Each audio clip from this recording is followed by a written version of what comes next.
छात्राओं, आज हम बिहारी के दोहे 31 से 44 तक का अध्ययन करेंगे। या अनुरागी चित्त की गति समुझे नहीं कोई, जो जो बूढ़े श्याम रंग त्यों त्यों उजलू होई। यहाँ इस दोहे के माध्यम से कवि ने भक्ति भावना पर बल दिया है और वह कहते हैं इस अनुरागी यानी प्रेममय प्रेमपूर्ण कि इस प्रेमपूर्ण हृदय की गति को कोई भी नहीं जान सकता। आगे कहते हैं कि जैसे जैसे बूढ़ा यानी डूबना, कहते हैं कि जैसे जैसे यह मन श्याम रंग अर्थात श्री कृष्ण के प्रेम में डूबता है, वैसे वैसे यह और अधिक उज्जवल यानी पवित्र सफ़ेद होता जाता है। कहने का तात्पर्य है कि यूं तो काले रंग में डूबने पर वस्तु काली होगी, लेकिन मन ऐसा नहीं होता।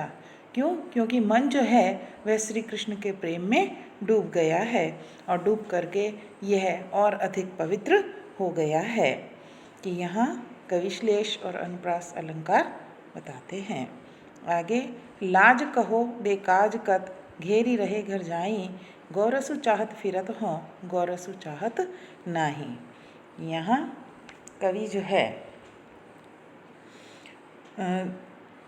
जो नायिका है उस नायिका की जब नायक से भेंट होती है तो उस समय जो उनके बीच वार्तालाप होता है, यहाँ उसी का वर्णन किया गया है।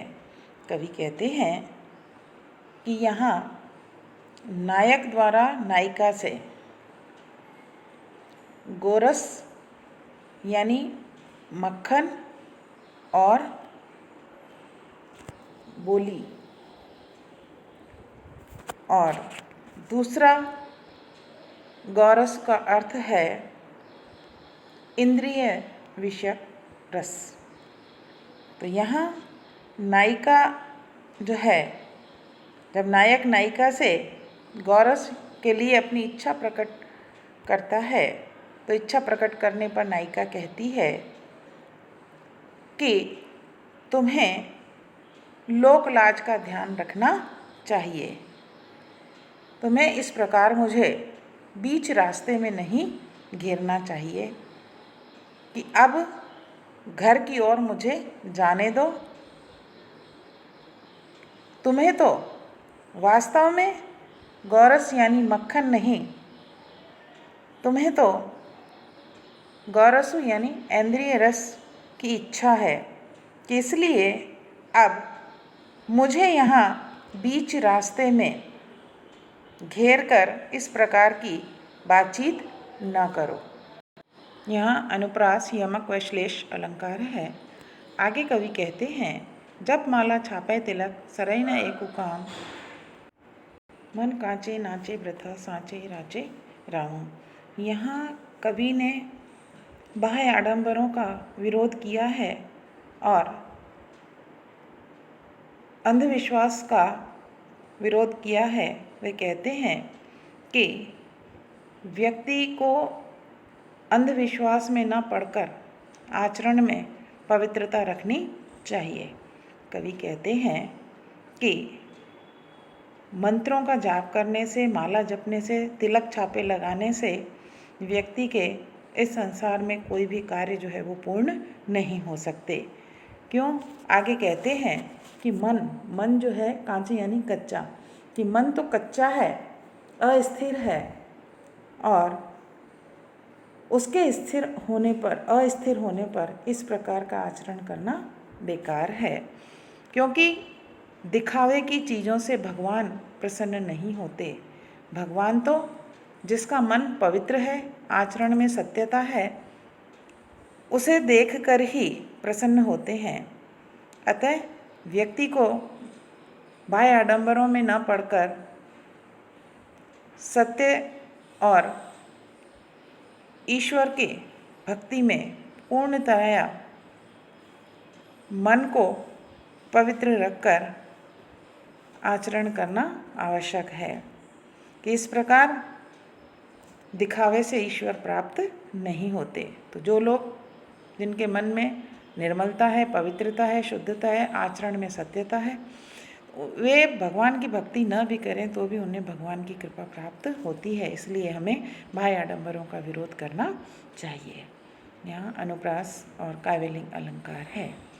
आगे कवि कहते हैं, घर घर घरु घरु ढोलत दीन वै, जनु जनु जाचतु जाई, दिए लोभ चश्मा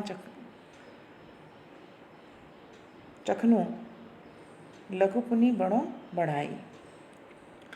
आगे कवि कहते हैं, इस दोहे के माध्यम से कवि ने लोभी व्यक्ति और उसके स्वभाव तथा भिक्षा जो मांगता है उसके विषय में बतलाया है। कवि कहते हैं कि जो व्यक्ति लोभी प्रकृति का है वह व्यक्ति दीनहीन बनकर घर घर जाकर लोगों से भिक्षा मांगता है।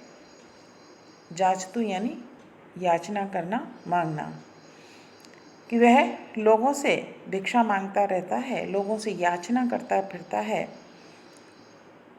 उसके नेत्रों पर कि लोभ रूपी जो चश्मा है वह उसने लगा रखा है। इस लोभ के कारण उसे छोटा व्यक्ति भी बड़ा दिखलाई देता है। कहने का तात्पर्य कि जो व्यक्ति गरीब है उस गरीब की स्थिति का ध्यान न रखते हुए भी वह लोभी व्यक्ति उसके सामने हाथ फैलाता रहता है। तो यहाँ कवि ने ऐसे व्यक्तियों का विरोध किया है, उनके स्वभाव का विरोध किया है कि यहाँ अनुप्रास, रूपक, विरोधाभास आदि अलंकार हैं। आगे कवि कहते हैं, आवत जात न जानियतु तेजहि तजी सिहरानु, घरे जवाई लो घट्यो खरो पूस दिन मानो। कि अब यहाँ पर कवि जो है इस दोहे के माध्यम से कवि कहते हैं, सूर्य और जो जवाई हैं, दामाद है, उसकी तुलना की गई है। कवि कहते हैं कि जिस प्रकार कि पौष का जब महीना होता है तो जिस प्रकार पौष का जो महीना है उस महीने में दिन जो है बड़े ही छोटे हो जाते हैं और छोटे होने के कारण सूर्य के आने जाने का कोई पता ही नहीं चलता। कहने का तात्पर्य कि दिन जो है तुरंत ही अस्त हो जाता है। कि उसी प्रकार आगे कहते हैं कि घर जवाई के निरंतर आने जाने से उसका भी सम्मान जो है वह कम हो जाता है।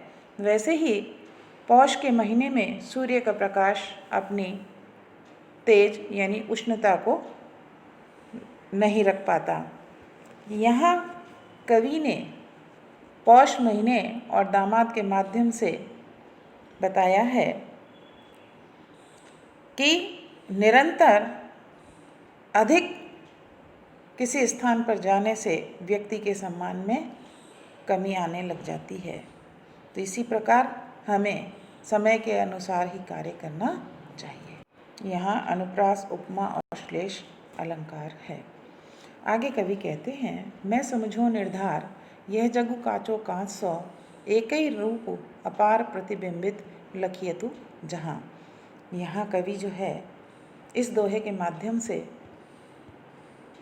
भक्ति भावना के बारे में बतलाते हुए कहते हैं, वे संसार के संबंध में कहते हैं कि मैंने निश्चित रूप से समझ लिया कि यह जो संसार है, यह संसार कच्चे कांच के समान है, अर्थात अस्थायी है, असत्य है। जिस प्रकार शीशे में एक ही ईश्वर के अनेक रूप जो है प्रतिबिंबित होते हुए दिखाई पड़ते हैं, कि जब शीशा टूट जाता है, कांच टूट जाता है तो उसमें अनेक प्रतिबिंब दिखाई पड़ते हैं। उसी प्रकार यहाँ कवि कहते हैं कि संसार के जो समस्त पदार्थ है वह पर ईश्वर की परछाई के समान है, अर्थात ईश्वर जो है इस संसार में प्रत्येक स्थान पर प्रत्येक वस्तु में नज़र आता है। कहने का तात्पर्य कि ईश्वर जो है वह सर्वव्यापी है, इसलिए उसके इस संसार में अनेक प्रतिबिंब दिखलाई पड़ते हैं। कि यहाँ कवि ने उपमा अलंकार का प्रयोग किया है। आगे कहते हैं, बड़े न हुजे गुननु बिनु बिरद बढ़ाई पाई, कहत धतूरे सो कनको गहनो गढ़ियो न जाई। कि यहाँ कवि कहते हैं कि व्यक्ति नाम से नहीं बल्कि गुणों से पहचाना जाता है। कवि कहते हैं कि इस संसार में कोई भी व्यक्ति जो है वह नाम से नहीं बल्कि अपने गुणों से और अपने किए गए कार्यों से पहचाना जाता है। कि यदि हम किसी वस्तु की बढ़ाई करें, प्रशंसा करें और उसमें यदि गुण नहीं हैं, उनमें गुणों का अभाव पाया जाता है, तो उसका कोई महत्व नहीं रह जाता। उसी प्रकार आगे कवि कहते हैं कि धतूरे को भी कनक कहा जाता है, लेकिन उससे किसी भी प्रकार के कोई आभूषण नहीं बनाए जा सकते। कि आभूषण तो कनक यानी सोने से ही आभूषण बनाए जा सकते हैं। इसलिए व्यक्ति को नाम की बजाय गुणों के माध्यम से व्यक्ति जो है वो पहचाना जाता है। इस संसार में नाम का नहीं बल्कि गुणों का महत्व है। कि यहाँ यमक अलंकार है। आगे कवि कहते हैं, गिरीते ऊंचे रसिक मन बूढ़े जहाँ हजारों, वह सदा पशु नरनों को प्रेम पयोधि पगारो। कि अब यहाँ पर कवि ने भक्ति और प्रेम के माध्यम से लोगों में भेद किया है। कवि कहते हैं कि ईश्वर की भक्ति में और भक्ति एवं प्रेम रूपी जो सागर है, उस सागर में पर्वतों से भी विशाल हृदय वाले जो रसिक हैं वे मग्न हो गए। कि वहीं दूसरी ओर कि जो लोग रसिक नहीं हैं, नीरस हैं, वह जो ईश्वर की भक्ति और प्रेम नहीं करने वाले हैं, उन व्यक्तियों का जीवन जो है कि वह व्यक्ति प्रेम सागर से यानी प्रेम रस से, प्रेम रूपी सागर में उस व्यक्ति का जीवन जो है पशु के समान बतलाया गया है। कहने का तात्पर्य है कि जो व्यक्ति भक्ति करता है, प्रेम जिसके मन में है, वही व्यक्ति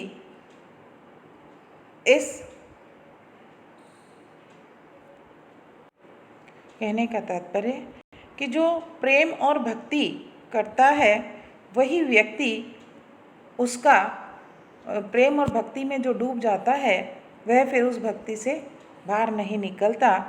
और जो अरसिक लोग हैं वह पाश्विक वृत्ति वाले होते हैं। यहाँ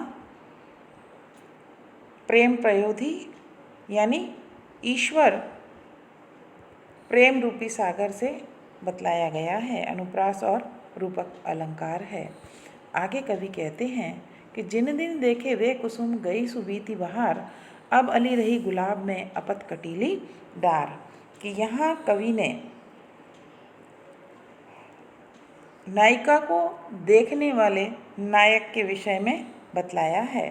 नायक कहता है कि अरे भ्रमर, भौरे के माध्यम से कहते हैं कि अरे भ्रमर, जब इस गुलाब के पौधे पर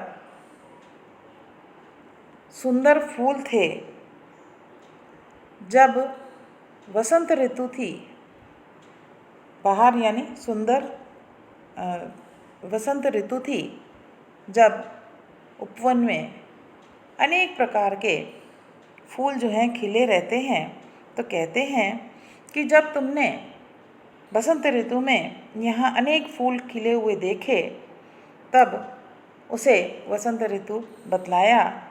आगे कवि कहते हैं कि परंतु अब वह बसंत ऋतु जो है वह बीत गई है और वसंत ऋतु के बीत जाने पर अब इन पौधों पर, जो गुलाब के पौधे हैं, उन पौधों की कटीली डाल जो है, डाल यानी शाखाएं जो हैं वह शेष रह गई हैं। तो कहने का तात्पर्य है कि कवि जो है वह कहते हैं कि जब सुख राज्य में सुख वैभव था तो सभी लोग उसका उपभोग करते, लेकिन अब राज्य के नष्ट हो जाने पर, राज्य का वैभव जब नष्ट हो गया तो कोई भी उसकी ओर नहीं देखता। उसी प्रकार जब तक गुलाब के पौधे पर फूल खिले हुए थे तब तक उस पर भ्रमर आदि मंडरा रहे थे, लेकिन अब कटीली डालियां रहने पर कोई भी उसकी ओर देखता नहीं है। यहाँ व्यक्ति की लोभी प्रवृत्ति को बतलाया गया है कि यहाँ अनुप्रास, श्लेष और अन्योक्ति अलंकार हैं। आगे कवि कहते हैं, स्वार्थ सुकृतु न श्रम वृथा, देखी विहंग बिचारी, बाज पराए पानी परी, तू पच्छीनु न मारी। अब यहाँ इस दोहे के माध्यम से कवि जो है वह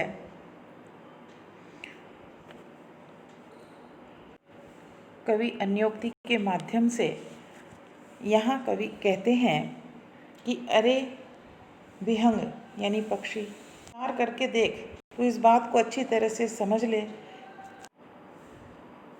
कि जो कार्य तू कर रहा है उस कार्य को करने से तुझे क्या परिणाम प्राप्त होगा। कि तेरे द्वारा किए गए शिकार को कोई अन्य यानी शिकारी छीन लेगा तो जो कार्य तुमने किया न तो उससे कोई पुण्य होगा, न ही तुम्हारा कार्य जो है वो सिद्ध हो पाएगा, कि जो श्रम तुमने किया है वह व्यर्थ चला जाएगा। इसलिए हे बाज, तू शिकारी के हाथों में पड़कर अपनी ही प्रजाति के पक्षियों का शिकार मत कर, उन्हें मत मार। अन्योक्ति के माध्यम से कवि कहते हैं कि हे राजन, कि यहाँ पर मुगल सम्राट शाहजहाँ और जयपुर के राजा सवाई जयसिंह की शाहजहाँ मुगल सम्राट के प्रति जो आस्था थी, उसी के माध्यम से शिवाजी को बंदी बनाने की जो योजना बनाई गई, यहाँ उसका वर्णन किया गया है। कवि कहते हैं, अन्योक्ति के माध्यम से कवि कहते हैं कि हे राजन, कि आप मित्रता के कारण अपने कर्तव्यों का विचार कर लें। यानी जो कार्य आप मुगल सम्राट के लिए करना चाहते हैं, कि उससे करने से, मतलब शिवाजी को बंदी बनाने का या शिवाजी पर आक्रमण करने का जो कार्य तुम्हें सौंपा गया है, उस कार्य को करने से तुम्हें कोई भी सफलता जो है प्राप्त नहीं होगी, तुम्हें कोई यश नहीं मिलेगा, बल्कि कि शिवाजी पर आक्रमण करने का जो तुम श्रम करोगे वह परिश्रम व्यर्थ हो जाएगा। कि शिवाजी को जीतने का सारा श्रेय जो है वह मुगल सम्राट को प्राप्त होगा और आप अपने ही लोगों पर आक्रमण करना चाहते हैं, तो इससे पराये राज्य का प्रसार होगा और तुम अपनी ही जाति के लोगों को मारकर उनका अहित करोगे। इसलिए तुम्हें एक बार अपने कार्यों पर पुनर्विचार कर लेना चाहिए कि जिस मुगल सम्राट के लिए तुम काम करना चाहते हो, शिवाजी को बंदी बनाना चाहते हो, आक्रमण करना चाहते हो, उनके लिए इस प्रकार का कार्य करने से तुम्हें क्या यश प्राप्त होगा। तो इसलिए यहाँ पर कवि ने अन्योक्ति के माध्यम से राजा को पुनर्विचार करने के लिए कहा है। यहाँ अन्योक्ति और अनुप्रास अलंकार है।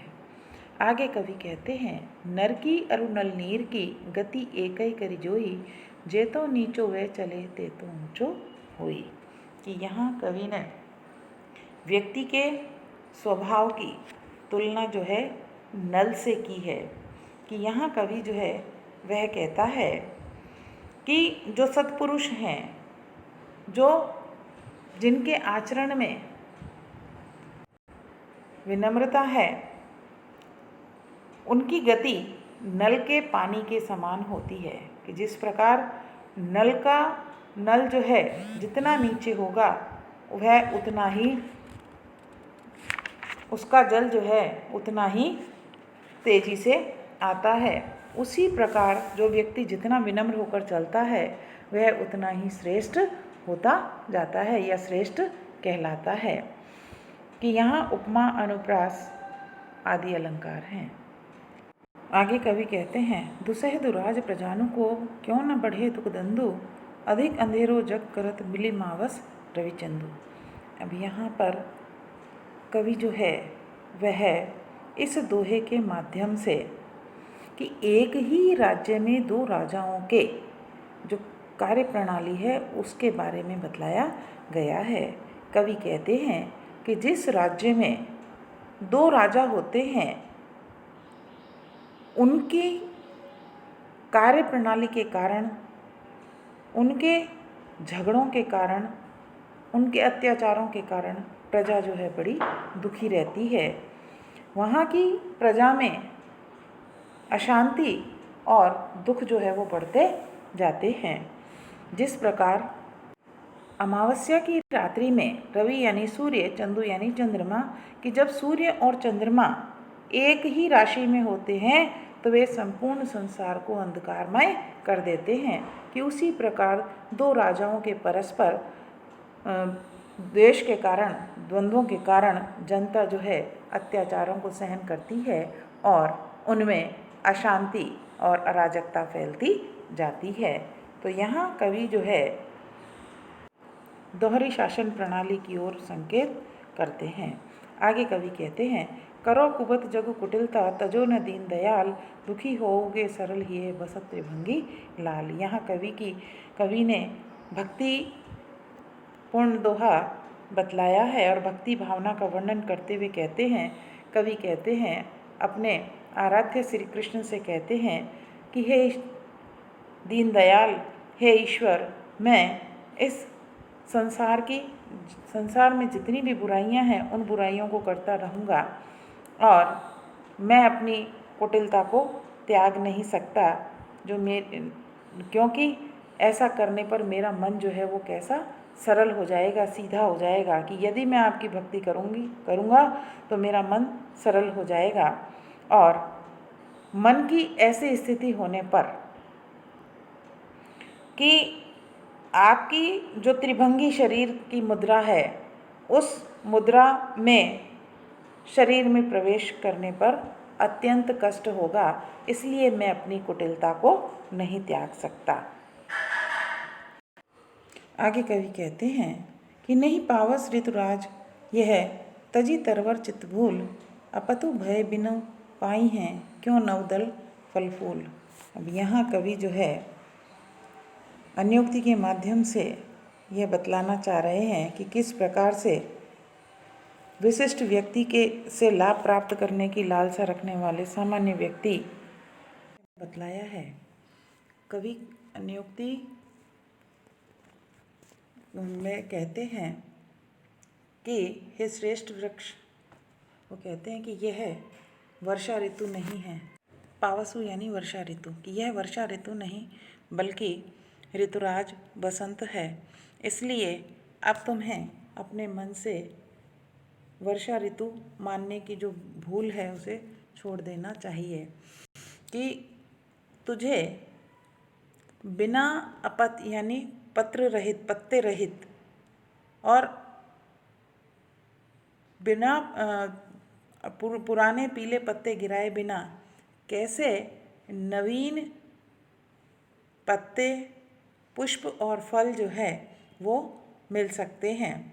तो यहाँ कवि जो है वो कहना चाहते हैं कि जो साधारण व्यक्ति है उस साधारण व्यक्ति से किसी भी प्रकार की किसी वस्तु की वस्तु की प्राप्ति करना सहज है, लेकिन यदि असाधारण व्यक्ति से कुछ पाने की लालसा रखने के लिए व्यक्ति को अपनी जो मर्यादाएं हैं उनको छोड़ना पड़ता है, तभी वह अगर कोई चीज़ पाना चाहते हैं तो प्राप्त हो सकती है।